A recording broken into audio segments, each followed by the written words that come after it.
I never thought I'd be sharing a story like this, but here I am.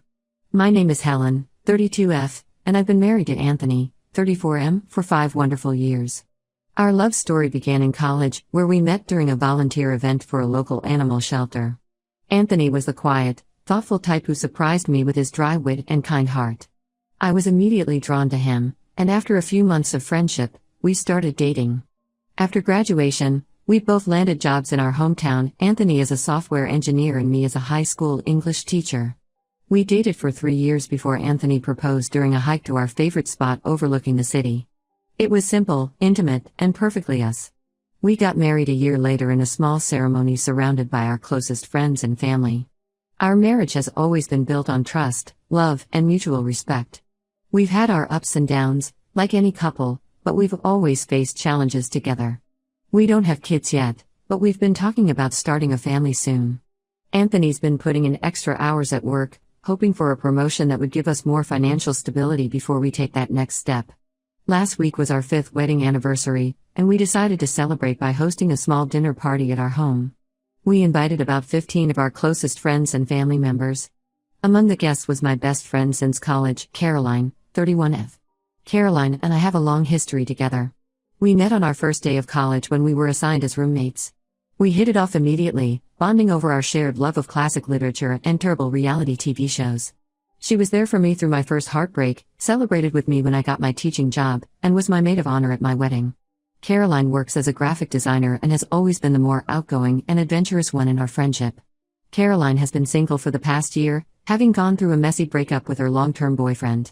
She's been struggling with it, often telling me how much she envies my relationship with Anthony.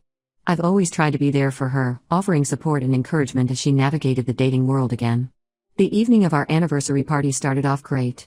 Anthony was manning the grill in the backyard, showing off the skills he'd been honing over the past few summers. I was mingling with our guests, making sure everyone had drinks and was enjoying themselves. Caroline arrived fashionably late, as usual. She hugged me tightly and whispered congratulations in my ear before moving on to chat with other guests. About an hour into the party, I noticed that Caroline was spending a lot of time near Anthony at the grill. At first, I didn't think much of it.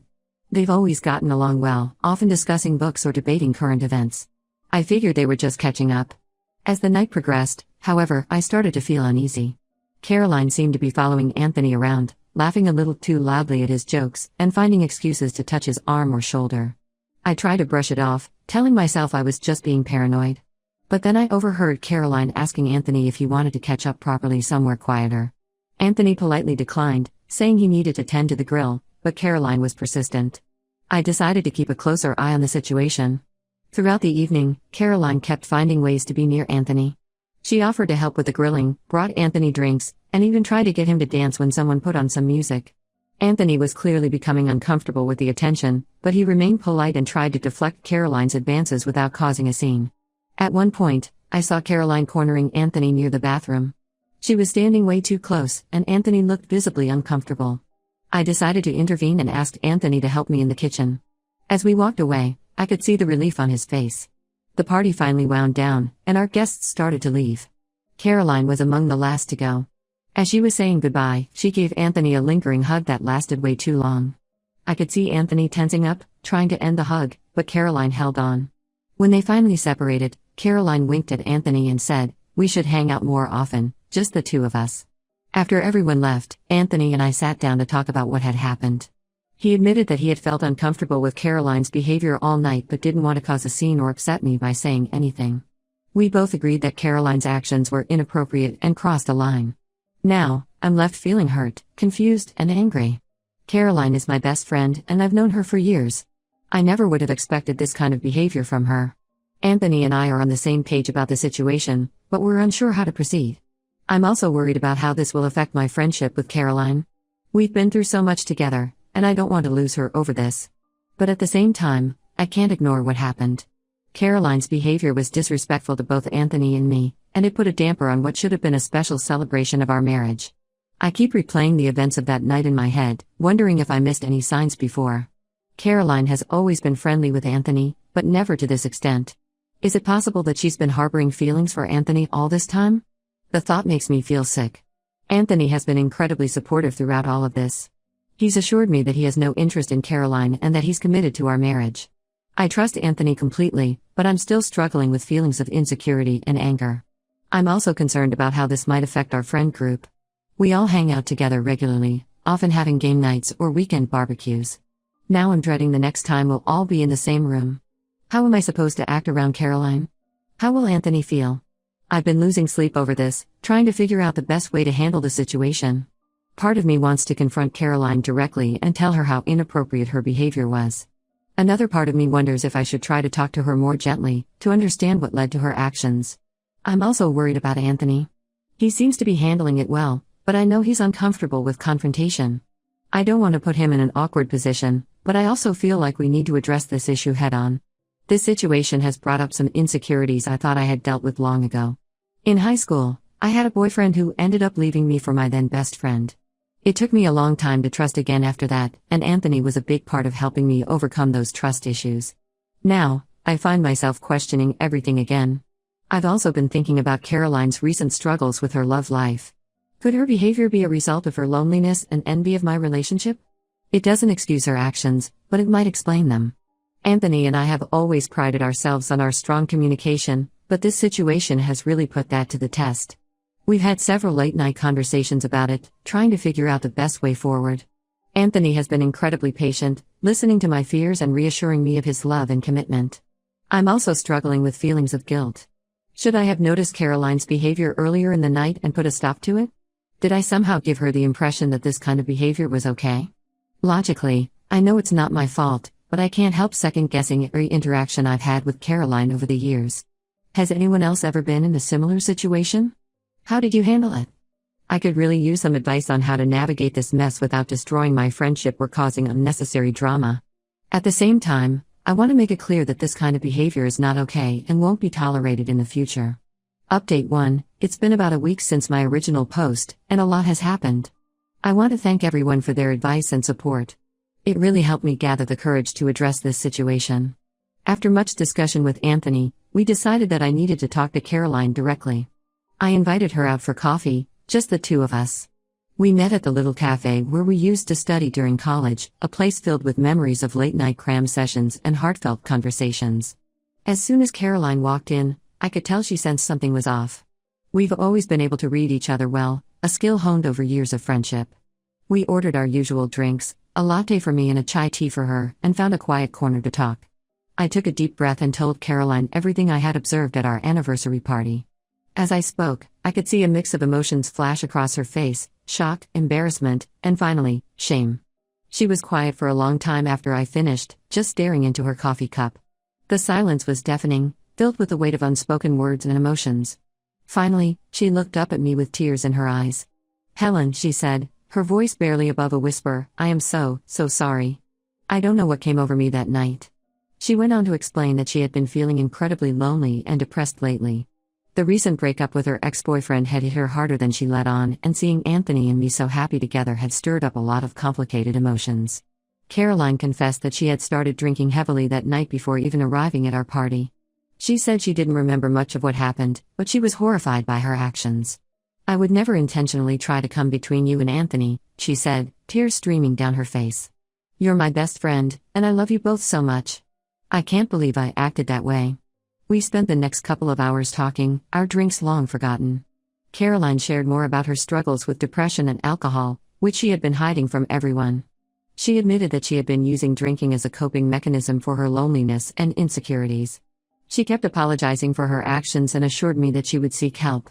The next day, Caroline called me. Her voice was shaky, but there was a note of determination in it. She told me that she had made an appointment with a therapist and was going to attend her first AA meeting that evening. She also said she wanted to apologize to Anthony in person, if we were comfortable with that. Anthony and I had another long talk that night. We both felt relieved to understand the context behind Caroline's behavior, but we also knew that it didn't excuse her actions. We agreed that we would give Caroline a chance to apologize and make amends, but we also needed to set clear boundaries moving forward. A few days later, Caroline came over to our house. She apologized to Anthony, taking full responsibility for her inappropriate behavior. Anthony was gracious but firm, telling Caroline that while he valued her friendship, her actions had made him uncomfortable and couldn't happen again. Caroline promised that she was committed to getting help and making changes in her life. She said she understood if we needed space and that she would respect whatever boundaries we set. As for our friend group, we've decided to take a break from group gatherings for a while. Caroline needs time to focus on her recovery, and Anthony and I need time to process everything that's happened. We've told our closest friends a simplified version of events, asking for their understanding and support during this time. This whole experience has been a whirlwind of emotions, and I'm still processing everything. I'm grateful for Anthony's unwavering support and for Caroline's willingness to take responsibility and seek help. I hope that with time and effort, we can all heal from this and move forward. The past week has been filled with a lot of self-reflection for me. I've been thinking about my friendship with Caroline and how I might have missed signs that she was struggling. Anthony and I have also been having deep conversations about our relationship and our future. This situation has made us realize how important it is to always be honest with each other, even about difficult topics. For now, we're taking things one day at a time, supporting each other and hoping for the best. It's been a challenging week, but I'm cautiously optimistic that we'll come out stronger on the other side. Update 2. It's been about a month since my last update, and things have continued to evolve. I wanted to share what's been happening and how we're all coping with the situation. Caroline has been fully committed to her recovery and personal growth. She's been attending therapy sessions twice a week and hasn't missed a single AA meeting. Last week, she proudly showed me her 30-day sobriety chip. It was a small gesture, but I could see how much it meant to her. The change in her demeanor is noticeable. She seems more grounded and at peace with herself. As for our friendship, we're slowly rebuilding trust. We've been meeting for coffee once a week, just the two of us. These meetings were awkward at first, with both of us unsure how to navigate our new dynamic. But as the weeks have gone by, we've started to find our rhythm again. Caroline has been incredibly open about her journey, sharing both her struggles and her small victories. Anthony and I have been focusing on our relationship and supporting each other through this challenging time. We've had many long talks about what happened and how it affected us. Anthony admitted that the incident made him realize how much he values our relationship and how important it is to maintain strong boundaries with friends. We've been working on reassuring each other and strengthening our communication. One unexpected outcome of this whole mess is that it's prompted us to have some serious discussions about our future. We've decided to start trying for a baby. It feels like the right time, and we both agree that this experience has only made our bond stronger. Our friend group has been supportive, although it's been a bit awkward. We finally had a small gathering last weekend, including Caroline. Everyone was walking on eggshells at first, not sure how to address the elephant in the room. But Caroline, to her credit, addressed it head-on. She apologized to the group for her behavior and shared that she's been working on herself. It helped ease the tension, and we were able to enjoy each other's company. Caroline's openness about her struggles has had an unexpected ripple effect in our friend group. 2 other friends have since confided in me about their own issues with alcohol, inspired by Caroline's courage to seek help. It's made me realize how many people might be silently struggling, and how important it is to create a supportive environment where people feel safe to ask for help. Anthony and Caroline have had a few conversations of their own. Anthony told me that while it was uncomfortable at first, he appreciates Caroline's sincere efforts to make amends. They're not back to the easy friendship they had before, but there's a mutual respect that I hope will continue to grow. As for me, I'm still processing everything. There are moments when I'm hit with a wave of hurt or anger about what happened, but they're becoming less frequent.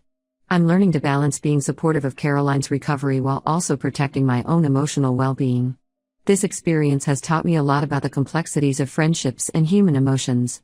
I've learned that sometimes the people closest to us can surprise us in both good and bad ways. I've also learned the importance of setting clear boundaries and communicating openly, even when it's uncomfortable. Moving forward, Anthony and I are planning a weekend getaway to reconnect and celebrate our decision to start trying for a family. Caroline has thrown herself into her graphic design work, even landing a big new client recently. She says focusing on her career and her recovery has given her a new sense of purpose. While this whole situation has been challenging, I'm cautiously optimistic about the future. We're all taking it one day at a time, supporting each other, and working towards healing and growth. It's not always easy, but I believe we're on the right path. Update 3. It's been 6 months since this whole ordeal began, and I wanted to give one final update on how things have turned out for everyone involved. Anthony and I are thrilled to share that I'm now 3 months pregnant. We found out about a month ago and have been over the moon ever since. The journey to get here wasn't easy, especially considering everything that happened, but we're so excited to start this new chapter of our lives together.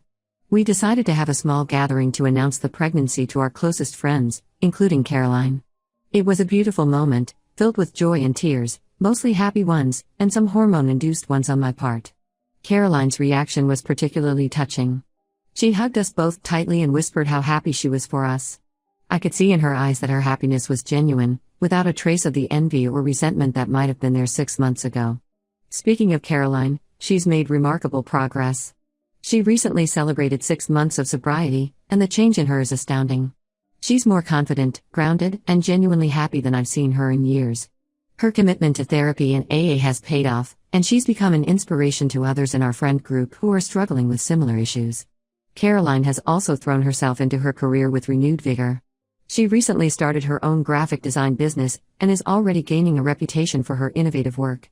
She told me that focusing on her passion and her recovery has given her a sense of purpose she never had before.